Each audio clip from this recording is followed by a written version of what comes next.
My name is Jared Baldwin. I'm the chair of the Organizational Leadership program here at Faith Baptist Bible College.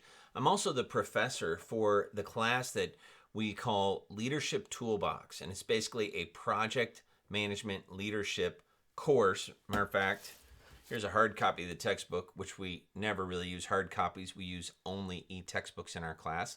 But this was the basic context for teaching all kinds of leadership principles and skills throughout the semester, and we kind of went through the whole life cycle of how a project works. Our goal was to create an opportunity for students to do some project that did some what I would call real world good. And that got to be a little more challenging as we had to deal with the changes due to COVID-19 and being co-located all across America in different time zones, and all these students having to change their day-to-day routines. But this worked out really well. And I want to give you just a quick breakdown of this project so you understand what you're getting ready to see, because we're going to watch the presentation of the final product of all the students' hard work. First, I had to divide the class into two teams. And that can be challenging because in this type of project where there's some research involved, there's some creativity involved, there's communication, oral communication, written communication, some graphics, things like that, and a lot of collaboration has to happen. You could easily end up weighting one team over the other and having one team stacked with creative people and another team stacked with people that are great communicators but maybe not as creative. And so coming up with a way to differentiate who would go on what team. And it was just providential. We had already done an exercise at the beginning of this semester that made this a perfect situation.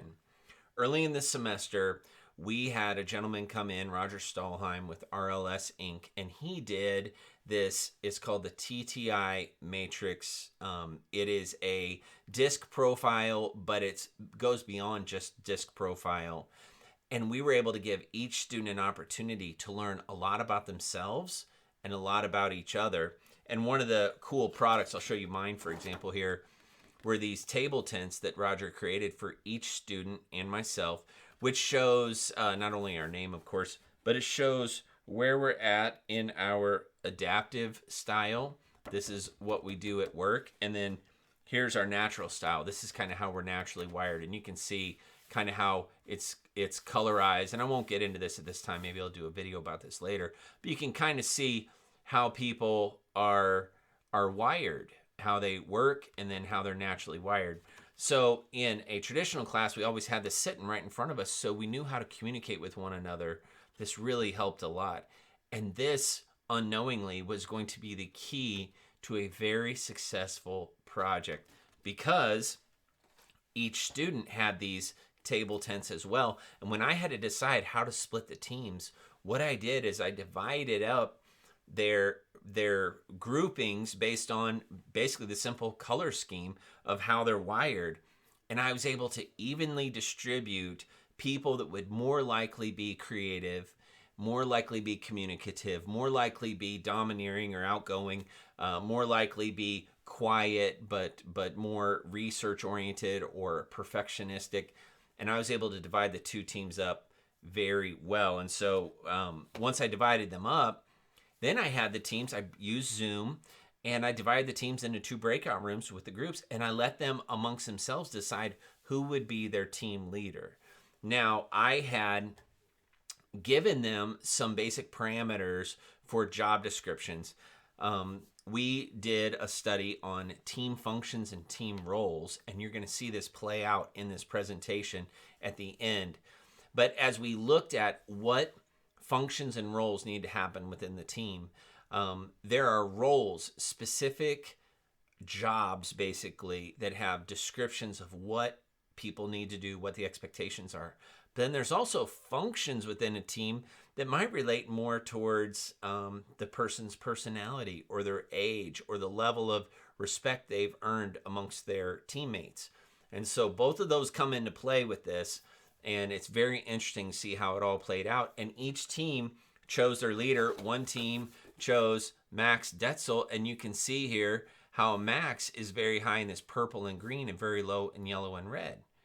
But the other team, they chose Caleb Winey as their team leader, and he's a little more evenly distributed, much higher than Max in the red and yellow, but he has some of this purple. And this is a very interesting study, and again, we'll talk about this later. But each person in the team has a different scheme, and we had someone that fit each basic profile on each team, which worked out just great. So the project itself, we outlined the mission and vision of the project, which we got from the customer, which was Mr. Gogarty, the head of our communications department here at the college. And this project was for the 100-year anniversary.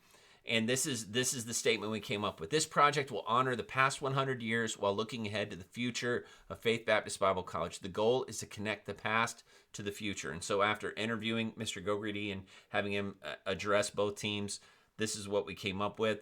We had 3 parts to the project. We had a slogan part, a hashtag part, and a plan for promotion. And then at the last minute, we were asked to also come up with a list of projects, physical projects that could happen. And what we did is we decided that I decided this based on what we'd been studying in project management class, that there needed to be a couple specific roles. So there needed to be a team leader. We divide them into the 2 teams. So team leader, Max and Caleb. We also, another critical role that was very important for the completion phase of this was the compiler. That's one of the terms that we used in our Leadership Toolbox project management class. So a compiler, the person that pulls it all together and gets it all kind of in a deliverable type product. Then, because there were specific pieces to this project, we had 3 on one team and 4 on another, because the class was an odd number, what we call specialists. And they addressed one of the specific project pieces. So there was a specialist that dealt with the slogan, a specialist that dealt with the hashtag, a specialist that dealt with the promotion. And then one of the teams had a 4th specialist that dealt with the projects, while the other team, what they had to do is they had to each share part of that 4th specialist role, because in the real world, we wear multiple hats. So it was a perfect opportunity for the students to take what they've been learning in this class about leadership, about cooperation, collaboration, delegation, problem solving, decision making, conflict resolution, and communication in general, and then kind of understand the life cycle of a project and create what you're going to see is a great final project. And watching this after the fact in a recorded Zoom call does not do justice to what a wonderful job that these students did. And I'm just so proud of them. And I'm excited for you to see our students, the Leadership Toolbox students, 100-year project. Okay, thank you, Katie, for sharing the presentation. Everybody should be able to see that now. As Max mentioned, I'll go ahead and jump into the hashtags to begin with, and then we'll go into the top slogans. So for the hashtags, it's pretty cut and dry. We wanted to have something that's simple. We wanted to tie it into faith, wanted it to be memorable. So we have 3 options: Faith 100, 100 Years, Faith Strong, and Century of Faith. Now, obviously the catchiest, the easiest to remember, and our favorite was Faith 100. And we made sure to check different platforms on social media to make sure that this wasn't something that reoccurred very often. And the good thing was we're not going to have much cross contamination with especially the hashtag Faith 100, because that was our top choice. On Instagram, I know that the top posts were not liked more than several hundred times. There were less than 1,000 posts with this hashtag, over 500, but less than 1,000. And the most recent posts are several months apart. So if we do choose Faith 100, then we're going to be pretty unique in using it, especially if we're posting semi-regularly over a shorter period of time. It'll be easy for people to use the hashtag for what hashtags are used for. But we thought that these 3 options were very good. They highlighted what the purpose of this celebration is. It tied it back into faith very easily. All three of these options are good options. We studied out why hashtags are used, um, how often hashtags are used to tie into events and different organizations. We also looked at how different organizations similar to ours have used hashtags in the past. These are our three best options, Faith 100 being our first. So we'll go ahead and move on to the top slogans. We had 4 different options to choose from.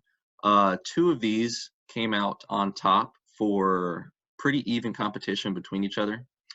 The 4 slogans are a century of faith, remembering the past, training the future, a century of discipleship, and celebrating the past, training the future. Our top 2 choices, split pretty evenly between our 2 groups, was a century of faith and celebrating the past, training the future. We had several criteria when choosing these slogans. We wanted to, of course, clarify what the event was, make sure that whenever somebody mentioned the slogan, it tied back into faith, it tied into the mission at faith. Something that we were keeping in mind the whole time was, what is the mission statement of Faith Baptist Bible College? And training servants, training servant leaders to go out into the world and to bring the gospel. So you can boil that down as best you can into a few words, and we believe that we have done that here. We also wanted to, with several of these options, look back at the past of faith, all the amazing accomplishments, all the blessings that the Lord has given us at the school, but also look forward to the future and what we're planning to do. We're celebrating 100 years, but we're hopefully going to be celebrating 100 more. So with these slogans here, we have some shorter options, a century of faith, and then celebrating the past, training the future, a little bit longer. But we also looked at how other schools and organizations have used slogans before, just also the workings of how do slogans bounce around in the brain? How do they work? What's their purpose? It's to help you remember. It's kind of like a commercial. You want to have something catchy. You want to have a little bit of a jingle to it. And so what we did was we brought up these 4 options. Our 2 favorites are a century of faith, celebrating the past and training the future. And I think that any one of these would serve our purpose well. So that's the presentation for the hashtags and the slogans. I'll go ahead and pass it over to our next presentation. All right, so for promotions, we were coming up with a few different ideas, some bigger ideas and some smaller that we could use in order to promote the 100-year anniversaries. Some of the ones we came up with were using TV and radio advertisements, and we could use Christian radio stations to reach our relevant audience. We've listed a couple examples here that are in Des Moines and Pella. Another idea was we could produce merchandise that had both the anniversary hashtag or slogan on it, like mugs, stickers, water bottles, clothes, bags, etc. that Faith already does with just the school name on it. Some other ideas we came up with were creating banners to hang on light poles around campus and nearby streets in Ankeny to reach more of a community audience. And we listed some example streets that are nearby school that we could post those to. And then also renting billboards in the Ankeny area that could promote the 100-year anniversary and the events that go along with it. Another way we were trying to promote was to come up with ideas for Homecoming 2021, since that's like the pinnacle of the homecoming celebration. Some of the ideas that we came up with were having alumni receptions around the country that kind of go along with the tailgate promotion team that's going to be traveling around. So that could just involve just a reception dinner or just a gathering with different alumni around the country. A chorale tour that would travel with the tailgate promotion team, specifically making that concert have songs that would reflect God's sovereignty and just the blessings that the school's received over the past 100 years. And then also a video series about the school's history featuring alumni and current students that would reflect the past 100 years and the current and look towards the future. Some ideas that we had that would be during the homecoming week of 2021 would be alumni receptions with special giveaways and testimonies, one of the ideas we came up with for a giveaway was a special, we came up with a little globe that would have the slogan or the hashtag encrypted on it. That could be a little just desk promotion kind of a thing that could go on desks or bookshelves, since a lot of the graduates are pastors that have offices. That would be something that could appeal to the audience there. Some other ideas we had were getting local businesses involved. This is something we've seen at other colleges do. They have special days where, like on Monday, Faith alumni could go to Porchlight and get a free small coffee from like 2 to 4. On Tuesday, they could go to like Main Street Cafe and get a discount on an item there. Wednesday, they could go to Chick-fil-A, etc., kind of a thing, just to get the community and local businesses involved in Faith. Another idea we had was moving Faith Fest 2021 to Homecoming Weekend 2021. This would be a little bit of a stretch, but some of the advantages that could come from this would be it would appeal to both future students that would be coming to the school, and it would also be an attraction for alumni with children, since you want to reach both platforms. And if you want to reach your alumni that do have students, you need to provide, or excuse me, children, you need to provide that opportunity for them to have something to do as well. Student and faculty would be able to volunteer as they normally would. It would involve a little bit more volunteers, but if you got the word out early enough, I'm sure the students would jump to it like they always do. Some other problems we've thought about with this would be that parking would be a lot, as our parking lots are limited, but nearby churches such as Ankeny Baptist or Community could potentially lend their parking lots to Faith, and then Faith could supply the shuttles going to and from the event all weekend. Another idea we had was having an actual homecoming parade. Normally we do have the small little boat parade down Faith Drive, but we thought that we could make up an actual parade that could involve floats such as an Omaha campus alumni float, floats for our sports team, community churches, all the living presidents of Faith, local businesses in relation to Faith, departmental floats such as organizational leadership, education, pastoral, etc.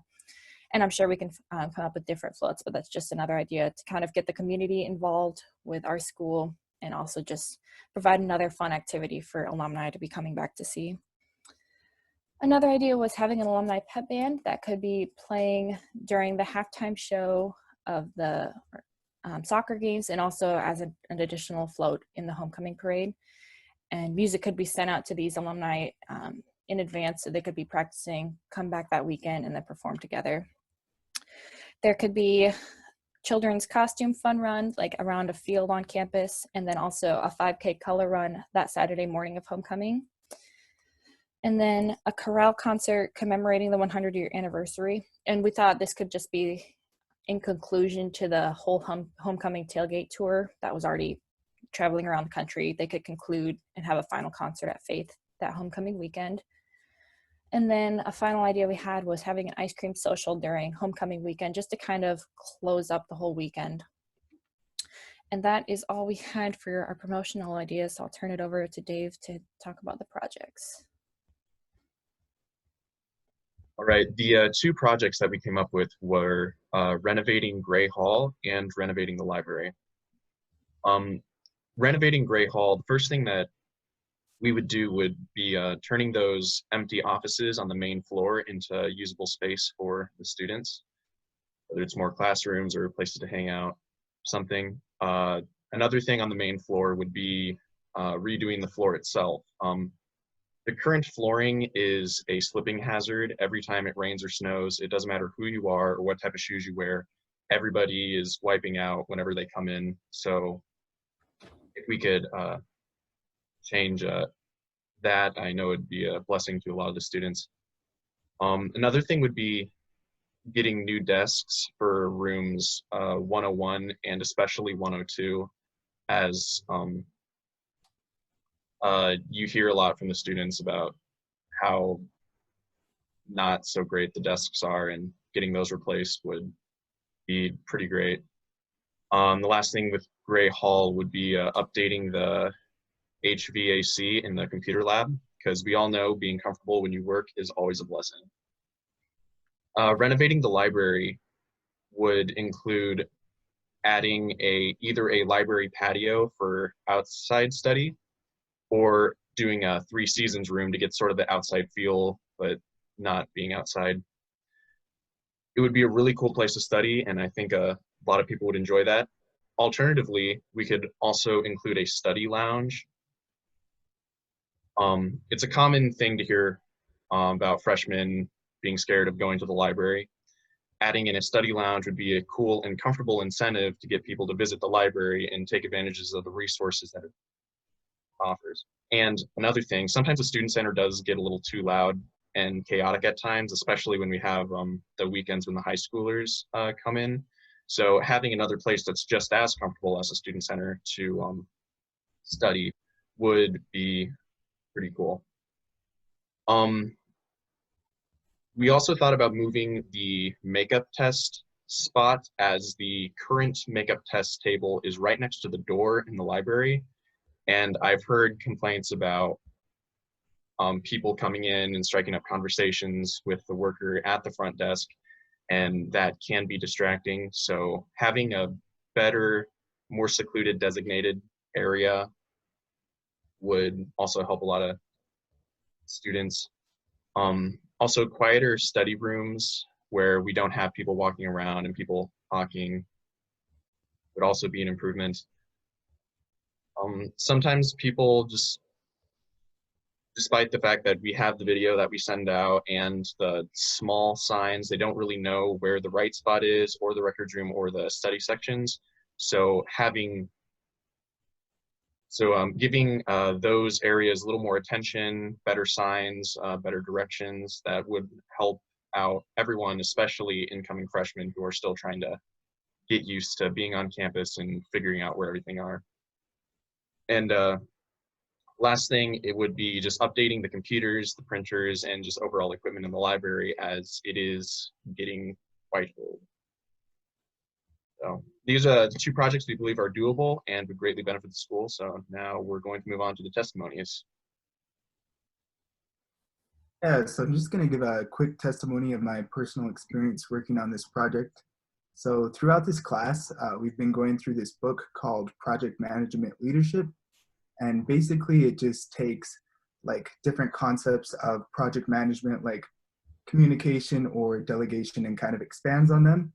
And it was really cool because all of those actually directly applied to the project that we have just been doing. So for example, there's a chapter on team roles, and basically it talks about, like, you have a specialist, you got a coordinator or a compiler in our case, and you got a leader, and it kind of defines those roles and basically shows some of their strengths, some of their weaknesses. But it was just a really good introduction, especially going into a project like this where we had 3 specialists. I was a specialist. We had, Max was our leader. We had our compiler, Katie. So it was just really cool to see how that directly translated over into this project.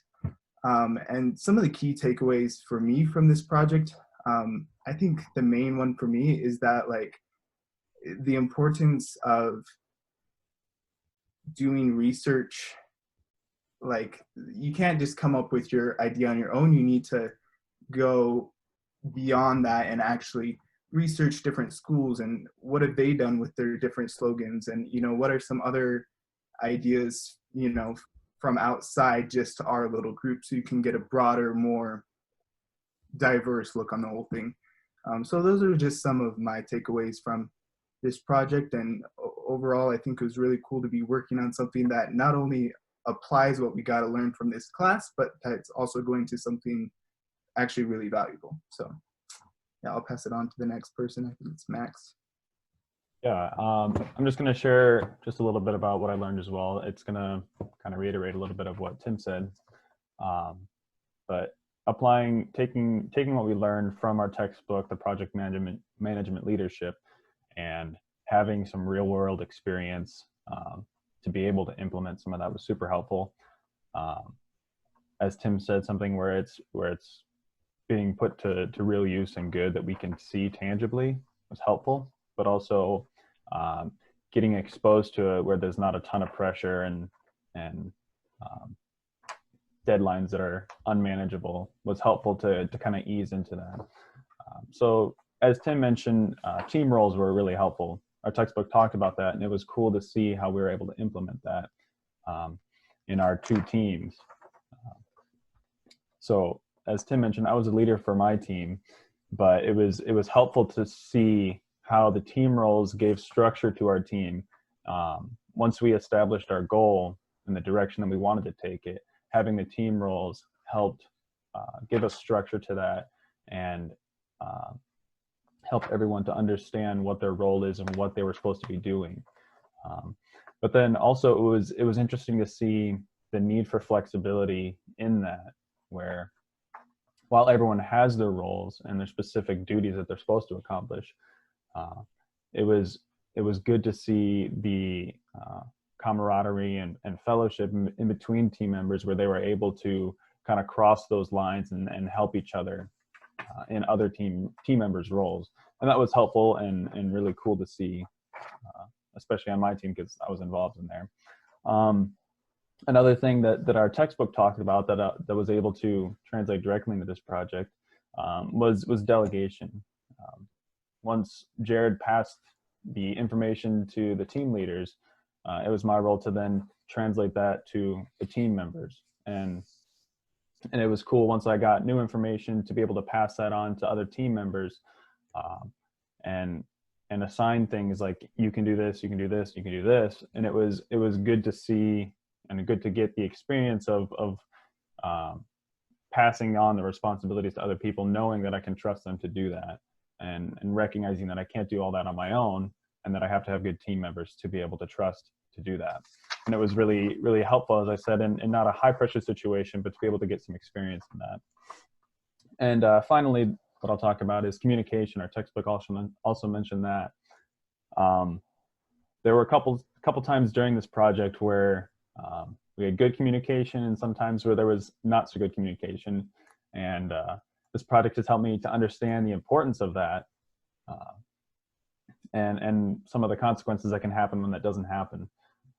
And so, like I said, being able to take the information from Jared and be able to pass that on effectively, so that people understand their roles and are able to complete the task effectively. And it was just a really good experience getting to apply some of these lessons that we had read about, and now get some tangible real world experience in that. And so now I will pass it on to Dylan.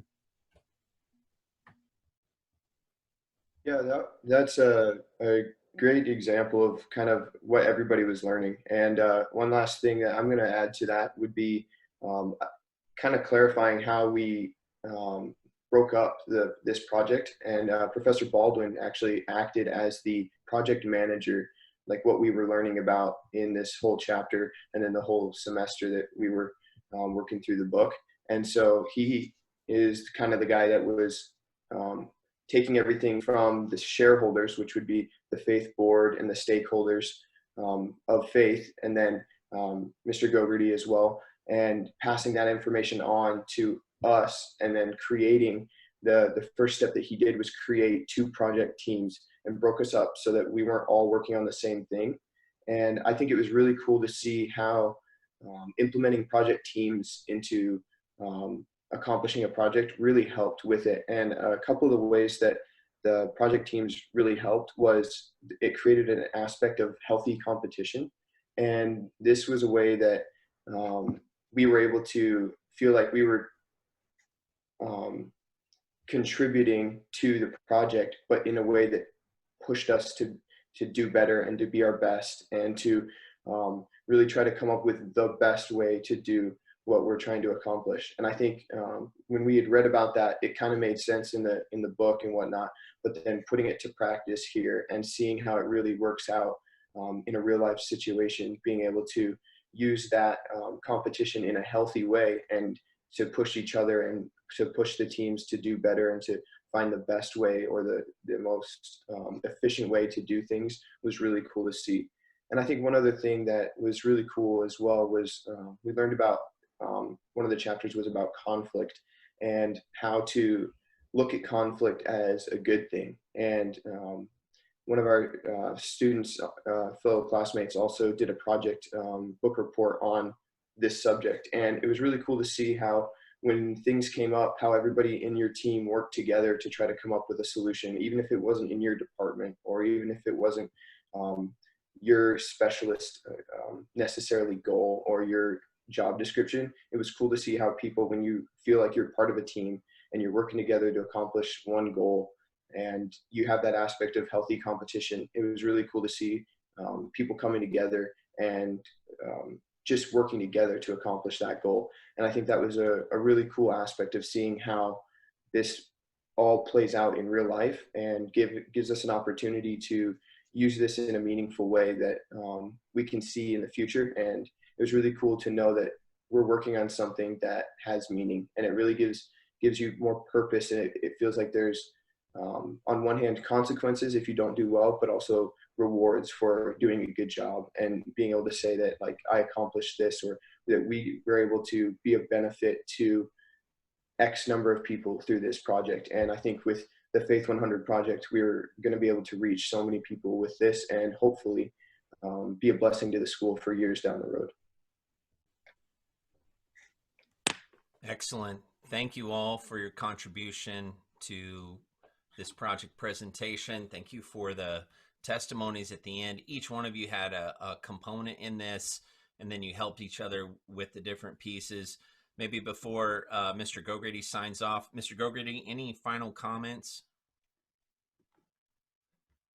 Yep, sorry, I had to unmute myself there. I'm just super proud of you guys. I think you guys have hit a grand slam with this thing. I'm super excited with the stuff you came up with. I'm super excited to implement a lot of these things that you guys have come up with, and I'm excited for you guys to see that in action here in the next 24 months. And I think this is something that you guys can use on your resumes, really. Someday when you're in a job interview, you can refer back to this project and say, hey, this is one of the projects that I've worked on, a real life example, and you can use this for your future. Like I said, on resumes and interviews, and more than anything, hopefully you can just know that you've had a part of the 100-year project here at Faith. So I really want to thank you guys. I really want to thank Mr. Baldwin. I'm just super proud of you guys. You guys have done a magnificent job with this. So thank you very much. Yeah, thank you, Mr. Gogrady. We appreciate you. You really helped us get the vision and the goals set at the very beginning of the project, which gave us the clarity we needed to be able to even know whether or not we were winning or not. So we appreciate that as well. Thank you, Kepharts and Willie and Jake, for tuning in as well.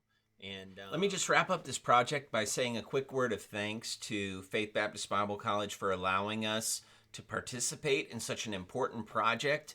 The 100-year anniversary of the college is a very big deal, and I think that the students appreciated the opportunity to contribute towards that. This project, if any of those ideas and suggestions that they used, if any of the research they did, if any of the presentation is ever used, they feel like they've contributed to something that'll last well beyond them. If you think about some of these students, by the time these ideas have come to fruition, some of them will already have graduated. So their contribution to the ongoing future of the college is really important to them. And so we appreciate the ad council, the board, the communications department, and others who have allowed us to be part of this. We're very excited for next semester and next year. And I hope that by watching this presentation, it's encouraged you not only about the 100-year anniversary and the project, but what's going on in the hearts and lives of our students. They're really the best in the world. Thank you so much.